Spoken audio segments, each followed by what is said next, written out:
Hello viewers, இன்னைக்கு நம்ம இந்த வீடியோல ஜவ்வரிசி வடகம் அதாவது ஜவ்வரிசி வத்தல் எப்படி பண்றதுன்னு பார்க்கலாம்.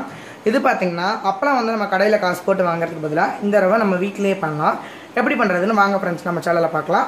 அதுக்கு முன்னாடி நம்ம சேனலை சப்ஸ்கிரைப் பண்ணாதவங்க நம்ம சேனலை மறக்காம சப்ஸ்கிரைப் பண்ணிட்டு பக்கத்துல இருக்க பெல் ஐகானை கிளிக் பண்ணிக்கோங்க. அப்பதான் நம்ம சேனல்ல வர வீடியோஸ் எல்லாமே உங்களுக்கு உடனே தெரிய வரும். ஓகே फ्रेंड्स, வாங்க இந்த சுவையான ஜவ்வரிசி வடகத்தை எப்படி பண்றதுன்னு பார்க்கலாம். फ्रेंड्स, இப்போ நம்ம வந்து ஜவ்வரிசி வடம் பண்ண ஆரம்பிக்கலாம். அதுக்கு நான் பார்த்தீங்கன்னா 1/4 கிலோ ஜவ்வரிசி எடுத்திருக்கேன். நீங்கள் வந்து உங்களுக்கு எவ்வளோ தேவையோ அவ்வளோ எடுத்துக்கலாம்.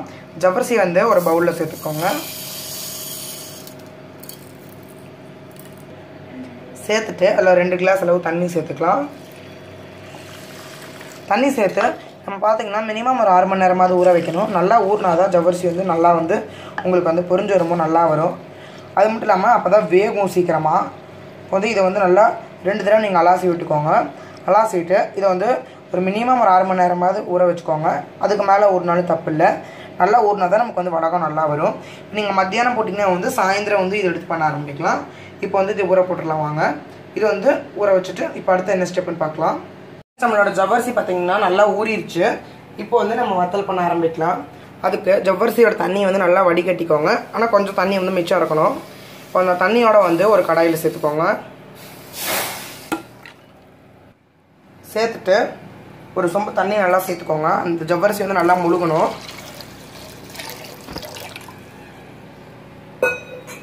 சேர்த்துட்டு கொஞ்சம் கிளறி விட்டுருங்க. நல்லா வந்து வெந்து கொதிச்சு வரணும் அந்த தண்ணி, அது வரையும் விட்டுறலாம். ஃப்ரெண்ட்ஸ், லைட்டாக கொதிச்சதும் நம்ம தேவையான பொருட்களை சேர்த்துக்கலாம். பார்த்தீங்கன்னா நான் வந்து 2 வரமிளகா, அப்புறம் ஒரு பச்சை மிளகா, அப்புறம் கொஞ்சம் கல்லுப்பு வந்து சேர்த்து நல்லா அரைச்சிருக்கேன். நீங்கள் வந்து 4 பச்சை மிளகா சேர்த்து நல்லா அரைச்சி எடுத்துக்கோங்க. என்கிட்ட பச்சை மிளகா இல்லாதனால நான் வரமிளகா எடுத்திருக்கேன். நீங்கள் 2 எது வேணால் எடுத்துக்கலாம், 2 எது வேணால். இப்போ அதை வந்து நல்லா அரைச்சி கொஞ்சம் வந்து ரொம்ப பேஸ்ட் மாதிரி வேணால் லைட்டாக இப்படி வந்தாலே போதும். அதை வந்து கொதிக்கிற ஜவ்வரிசியில் வந்து சேர்த்துக்கோங்க. சேர்த்துட்டு ஒரு தடவை கிளறிட்டுக்கோங்க. பார்த்தீங்கன்னா ஜவ்வரிசியெல்லாம் வேக கண்ணாடி மாதிரி ஆகிறது தெரியும். அப்புறம் தண்ணியும் வந்து குறைஞ்சிரும். அதனால் பக்கத்தில் வந்து ஒரு பாத்திரத்தில் வந்து சுடுதண்ணி வந்து சூடு பண்ணிக்கிட்டுருங்க. அதாவது வெந்நீர் வந்து நமக்கு தேவைப்படும். இங்கே வந்து இது வந்து வேகட்டும்.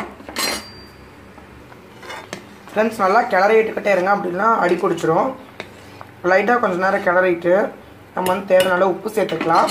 நீங்கள் ஜவ்வரிசி இடத்துக்கு வந்து கல்லுப்பு தான் சேர்க்கணும். பட் கல்லுப்பு சேர்த்திங்கன்னா தான் நல்லாயிருக்கும். அப்படி உங்கள்கிட்ட கல்லுப்பு இல்லைன்னா நீங்கள் சாதா உப்பு சேர்த்துக்கலாம். தேவையான உப்பு சேர்த்துட்டு உப்பு சரியாக இருக்கான்னு பார்த்துக்கோங்க.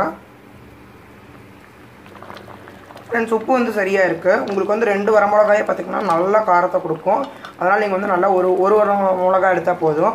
நான் 2 வரமிளகா வந்து 1/4 கிலோவுக்கு நான் வந்து 1 மிளகா, அதாவது 1 வரமிளகா எடுத்துக்கிட்டிங்கன்னா கரெக்டாக இருக்கும் உங்களுக்கு. நான் வந்து 2 சேர்த்துருக்கேன். ஏன்னா இது வந்து நல்லா கொஞ்சம் காரமாக இருக்கும். எல்லா ஜவ்வரிசி பார்த்திங்கன்னா நல்லா கொஞ்சம் கண்ணாடி மாதிரி ஆகிற வரையும் பார்த்துக்கோங்க. பட் எல்லாமே ஆகிறது வந்து கொஞ்சம் கஷ்டம். அதனால் ஒரு 3/4 அப்படி ஆகிற மாதிரி பார்த்துக்கோங்க. அது மட்டும் இல்லாமல் தண்ணி பார்த்திங்கன்னா தண்ணி மாதிரி வருது இல்லையா, அடுத்த தடவை வந்து நீங்கள் ஊற்றும்போது நல்லா கஞ்சி மாதிரி வர வரைக்கும் மட்டும் இதை வந்து நல்லா கிளறிக்கோங்க.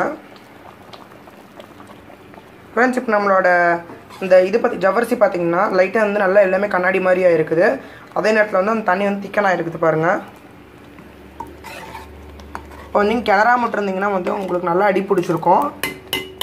இந்த டைம் நம்ம என்ன பண்ண போகிறோம்னா, நம்ம சைடில் வந்து கொதிக்க வச்சிருப்போம் இல்லையா வெந்நீர், அதை வந்து சேர்த்துக்கலாம். நீங்கள் பச்சை தண்ணியாக சேர்த்துக்கிட்டிங்கன்னா இதோட கன்சிஸ்டன்சி வந்து திரும்பி மாறிடும். அதாவது பதம் வந்து இப்போ நல்லா கஞ்சி மாதிரி இருக்காது, திரும்பி ஃபஸ்ட் ஸ்டேஜுக்கு போயிடும். அதனால தான் நம்ம வந்து கொதிக்கிற தண்ணி சேர்க்குறோம்.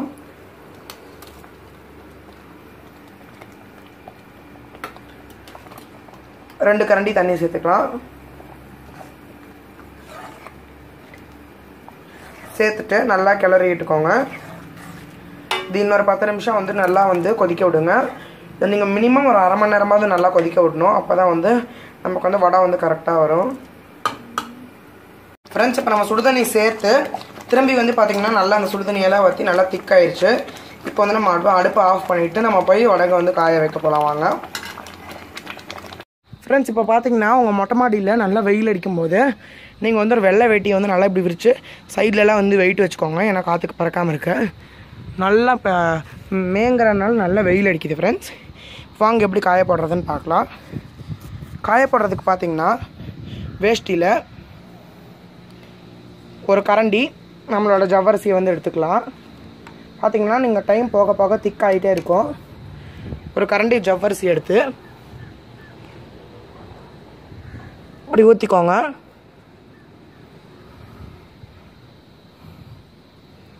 நிறையா ஊற்றாதீங்க ஃப்ரெண்ட்ஸ், கொஞ்சமாக ஊற்றுங்க.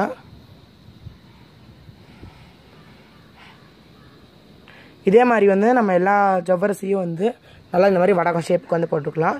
நீங்கள் சின்னதாக போட்டிங்கன்னா உங்களுக்கு வந்து பொரிக்கும் போது ஈஸியாக இருக்கும். பட் பெருசாக போட்டிங்கன்னா உங்களுக்கு வந்து கொஞ்சம் எண்ணெய் வந்து நிறையா குடிக்கும். இப்போ இதை வந்து நல்லா 2 நாளுக்கு வந்து காய விடுங்க. 2 நாளாவது மினிமம் காய விட்டிங்கன்னா தான் உங்களுக்கு வந்து நல்லா வரும். இந்த வடகத்தெல்லாம் 2 நாள் கழித்து பார்க்கலாம். ஃப்ரெண்ட்ஸ் இப்போ பார்த்தீங்கன்னா கிட்டத்தட்ட 2 நாள் ஆச்சு. 2 நாளாக வந்து வடகத்தை வந்து நான் வந்து மொட்டை மாடியில் காய போட்டிருக்கேன். இப்போ வந்து நம்ம வடகத்தை வந்து நல்லா எடுத்துக்கலாம். பார்த்திங்கன்னா நல்லா அந்த துணியோட ஒட்டி இருக்குது. இன்றைக்கி வந்து அந்த துணியை ஒட்டி எப்படி எடுக்கிறதுன்னு நம்ம பார்க்கலாம். நிறைய பேருக்கு இது வந்து தெரியாது. இப்போ வாங்க ஃப்ரெண்ட்ஸ், இப்போ நம்ம வடகத்தெல்லாம் துணியை விட்டு எடுத்துடலாம். ஃப்ரெண்ட்ஸ் இப்போ நம்ம வடகத்தை எப்படி எடுக்கிறதுன்னு பார்க்கலாம். அதுக்கு வந்து கீழே உட்காந்துக்கோங்க. கீழே உட்காந்துட்டு இதை வந்து நம்ம மடி மேலே வச்சுக்கலாம். பார்த்திங்கன்னா இப்போ வந்து ஒரு வடகம் இருக்குன்னா அதுக்கு நேர் பின்புறம்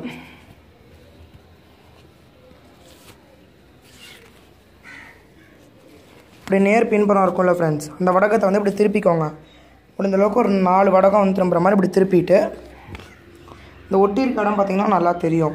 அதில் வந்து ஒரு கப் தண்ணி எடுத்து நல்லா இப்படி தேய்ச்சி விட்டுக்கோங்க.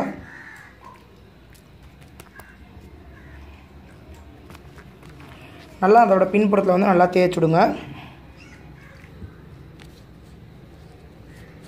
தேய்ச்சிட்டு நம்ம இங்கேருந்து மெதுவாக சுரண்டலாம்.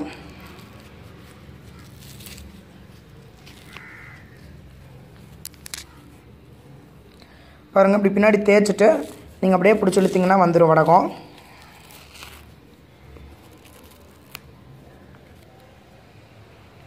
அவ்வளோதான் ஃப்ரெண்ட்ஸ், நம்மளோட வடகம் பார்த்திங்கன்னா அப்படி சூப்பராக வந்திருக்குன்னு தெரியும். இது வந்து ஜவ்வரிசி வந்து கண்ணாடி மாதிரி ஆனால் மட்டும்தான் வந்து உங்களுக்கு வடகம் வந்து எப்படி கிடைக்கும். இதை வந்து நம்ம வந்து இன்னொரு 1 மணி நேரம் வந்து வெயிலில் காயப்பட்டுருங்க. அதாவது வடகத்தை வந்து அந்த துணியில் வந்து எடுத்துகிட்டு இன்னொரு எக்ஸ்ட்ரா 1 மணி நேரம் வந்து நீங்கள் வெயிலில் காய போடணும். இப்போ எல்லா வடகத்தையும் வந்து இதே மாதிரி ஒரு பவுலில் வந்து எடுத்து வச்சுக்கலாம். ஃப்ரெண்ட்ஸ் இப்போ பார்த்தீங்கன்னா நம்மளோட எல்லா வடகமும் வந்து நான் எடுத்து வச்சுருக்கேன். இதை வந்து இன்னொரு 1 மணி நேரம் வந்து வெயிலில் காய போட்டுக்கலாம். ஃப்ரெண்ட்ஸ் நம்ம இந்த மாதிரி ஒரு 1 மணி நேரம் வந்து இது வந்து இன்னொரு தடவை வெயிலில் காய வச்சுட்டு நம்ம வந்து இப்போ பொரிக்கலாம் வாங்க. இப்போ நம்ம பொரிக்கலாம். அதுக்கு வந்து எண்ணெய் கடாயை சூடு பண்ணிக்கோங்க. பொரிக்கிறது ரெடியாக இருக்கான்னு பார்க்குறதுக்கு ஒரு மரக்குச்சியை உள்ளே வச்சிங்கன்னா அந்த மரக்குச்சியிலேருந்து பபுள்ஸ் வரும். இப்படி வந்துச்சுன்னா பொரிக்கிறதுக்கு ரெடியான்னு இருக்குன்னு அர்த்தம். நம்மளோட ஒரு வடகத்தை எடுத்துக்கலாம். இப்படி போட்ட உடனே மேலே வரணும். திருப்பி விட்டுக்கோங்க. அவ்வளோதான் ஃப்ரெண்ட்ஸ், நம்மளோட வடகம் பார்த்திங்கன்னா சூப்பராக ரெடி ஆயிடுச்சு. இந்த வடகம் ரெசிபியை நீங்களும் உங்கள் வீட்டில் ட்ரை பண்ணி சாப்பிட்டு என்ஜாய் பண்ணுங்கள். இந்த வீடியோ மறக்காமல் லைக் பண்ணுங்கள், ஷேர் பண்ணுங்கள், கமெண்ட் பண்ணுங்கள். அப்புறம் சேனலை மறக்காமல் சப்ஸ்கிரைப் பண்ணுங்கள்.